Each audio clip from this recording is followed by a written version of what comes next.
Now, time now is 10 minutes to 9. I'm going to do this slowly so that people have time. If you haven't had a chance to watch last night's Masterchef final, this is an official spoiler warning. An official warning. Yeah, so we are going to speak to the winner in just a moment. So if you're at home, this is a chance. Where's the remote? Find the right, quick, switch. Have we left enough time? Got the remote? We're clear? That was a little insight into you running for the remote. Now, we're going to see how the evening unfolded. Champion 2021.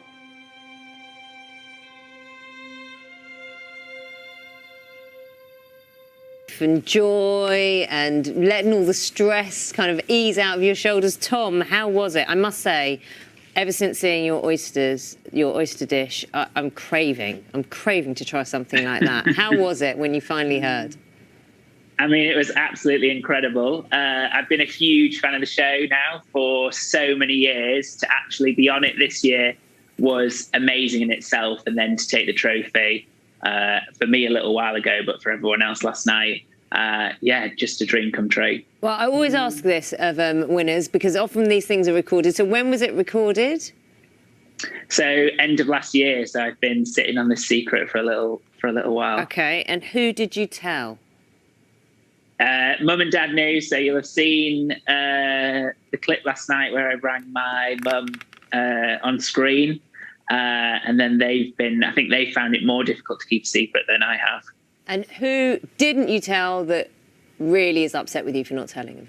I think the fact that I've won it, I don't think anybody's too upset. So I think everyone was just over the moon for me last night, and the messages have been flooding in. So it's been great. Well, Tom, congratulations. And can I just say, I saw what you had beetroot in your final dish, and that's, for me, that's a win-win. Beetroot, I think it's amazing. A much forgotten thing, isn't it? There's not enough beetroot cooked, is there? No, definitely not. It's a wonderful vegetable. It's got such earthy flavour as well as some sweetness. So I really wanted to use that. And a lot of my dishes had nods to things that I'd used in the competition previously.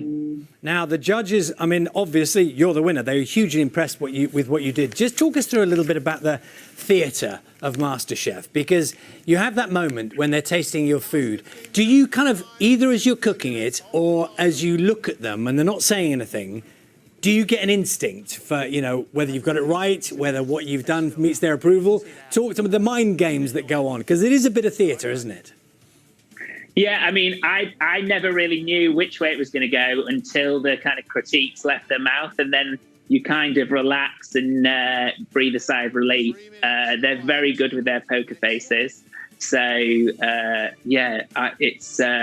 it's incredible to be there. And like I said, it's just a wash of relief when they finally say that they like your food.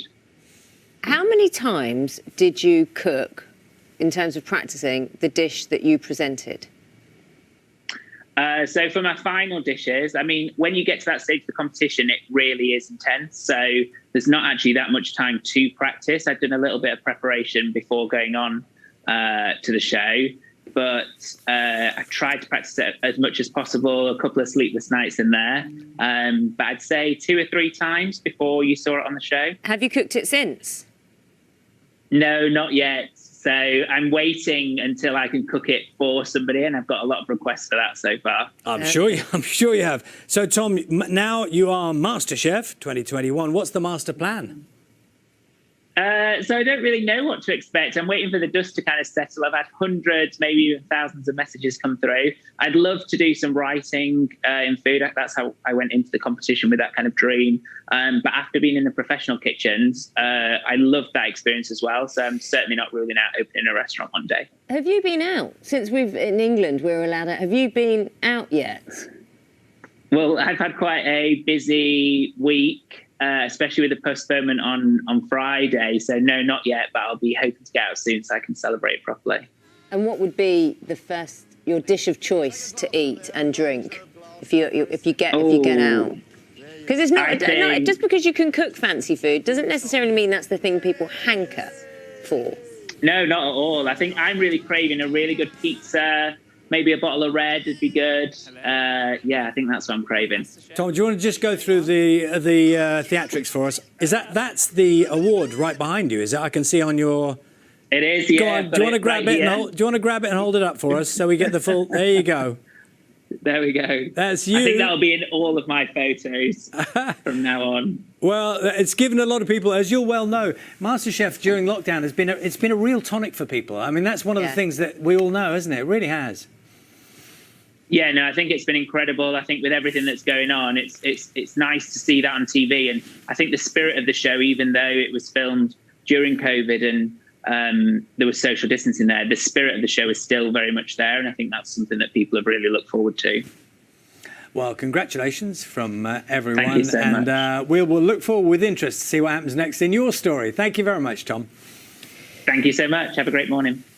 The problem with talking to the MasterChef winner at this time in the morning is it makes me very hungry. Just need food. I just need food. Carol, you'll know where we're at this point in the morning, won't you? The stomach starts to rumble, and we've just heard about beautiful, brilliant food. Maybe the view around you would help take your mind off it.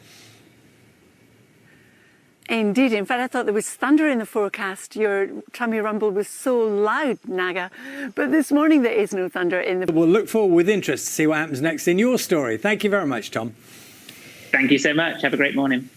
The problem with talking to the MasterChef winner at this time in the morning is it makes me very hungry. Carol, you'll know where we're at this starts to rumble, and we've just heard about beautiful, brilliant food. Thunder in the forecast. Your tummy rumble was so loud, Naga. But this morning there is no thunder in the forecast. We are in Langley Wood, which is embedded in Heartwood Forest in Hertfordshire. We're in amongst the bluebells, and we've got special permission to be standing where we are because people have been trampling on the bluebells, and over an acre of them has been lost as a result. Steady, cook.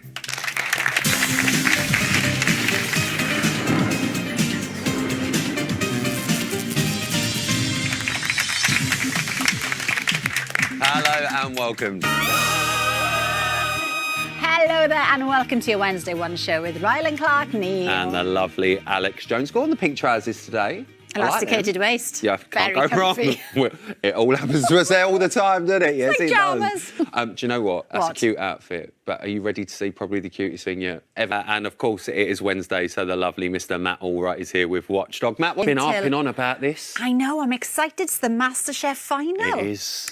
We've dragged John Turose and Greg Wallace away from the pre-match snacks to gorge on all the pre-show gossip. I know, I can't wait. It's going to be a good one. And if you've got any questions for any of our guests tonight, let's have a little look. Every single bit of graft. We hope you are very, very proud of yourselves and what you've achieved.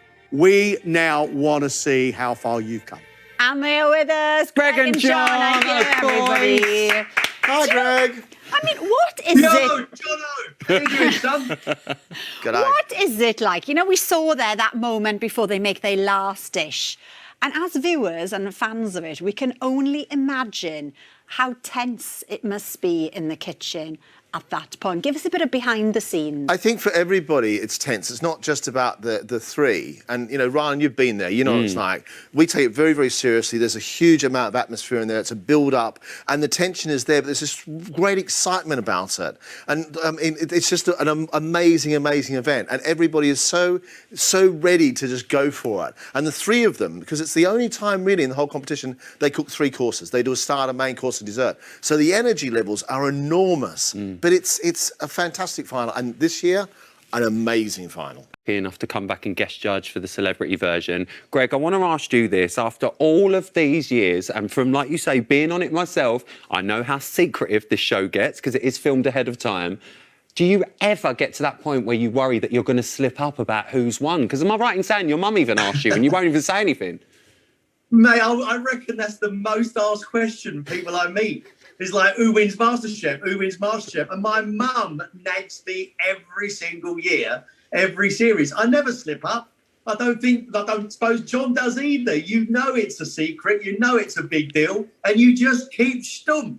Yeah, you do a good job of it. Well, they are brilliant, the finalists, Tom, Alexina and Mike this year. But you have said that actually across the board, the standard was superb. Yeah, Lithium. and I think there's this amazing time. We had lockdown, didn't we? We had time for people to stop and to think and be courageous and actually go out and really explore, but also a bit of soul searching, I think. And I think people went in the kitchen to find a place of constance. Do you know, where actually you sort of felt comfortable? You knew what was going to happen in that kitchen. You were going to cook food, and it became a sort of a bastion of sanity, really.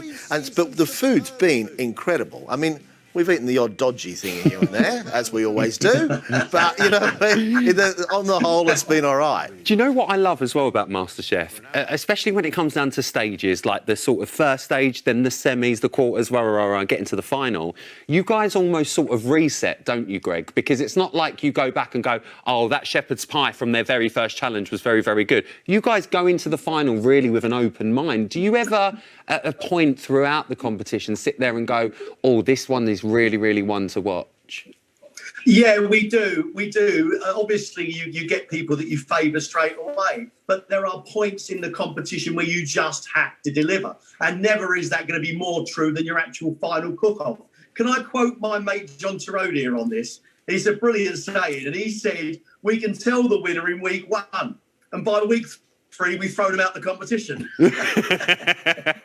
Because you never know what's going to happen. You never know. Yeah, and I think the point is, it's like the year that you were there, right? And we know what happened. You know, the disastrous dessert, you know, whatever happened. But Kimberly came out of nowhere. Oh, she was amazing. Hang on, which Kimberly was this? Kimberly Wyatt. Kimberly Wyatt. Amazing. She came out of absolutely nowhere. And just sort of like, wow. And what happens on the final is, as Greg says, they've got to deliver. And there's nowhere to hide. And it means they've got to be on song all the time. But that's the beauty of it. And there's a reason why we would never tell anybody the winner, because it's actually for them to tell their story. Absolutely. It's not for us to tell the story. It's for them to be really proud of it. Well, talking of winners, the second she walked in and said basil panna cotta, I knew I was out. I was like, do what?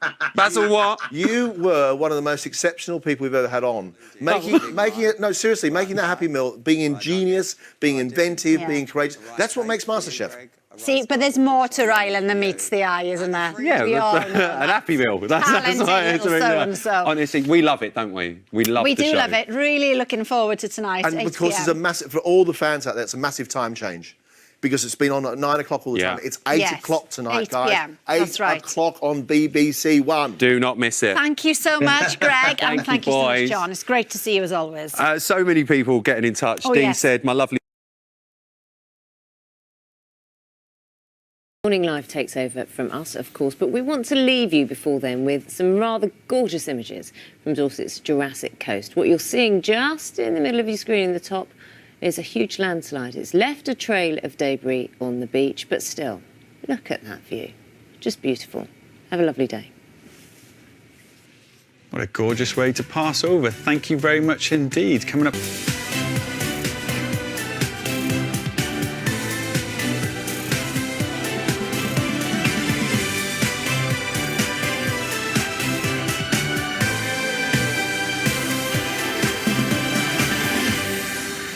Hello, well, unexpected day off PCR test, which is negative, I'm glad to say. Completely out of my control, wasn't it? It was like 1 minute I was here, then I was gone. Much fun. But it's still good to have you back. Is the correct answer. It is.